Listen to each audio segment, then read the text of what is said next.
గారికి అసలు ఆమె మంత్రివర్గంలో ఉండే అర్హత కూడా వారికి లేదు. అమానవీయమైన కామెంటు, కించపరిచే కామెంటు, ఒక వ్యక్తి యొక్క ఇమేజ్ను దెబ్బతీసే కామెంటు.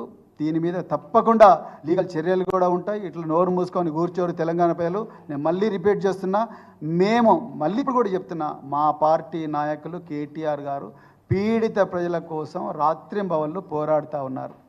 ఆ పోరాటాన్ని చూసి తట్టుకోలేక మా బండారం బయటపడుతుందని చెప్పి కాంగ్రెస్ పార్టీ ఇలా కొండా సురేఖ గారితో చాలా విచ్చలవిడి, అంటే సంస్కృతి లేక సంస్కారం లేని కామెంట్స్ చేయిస్తూ ఉన్నారు.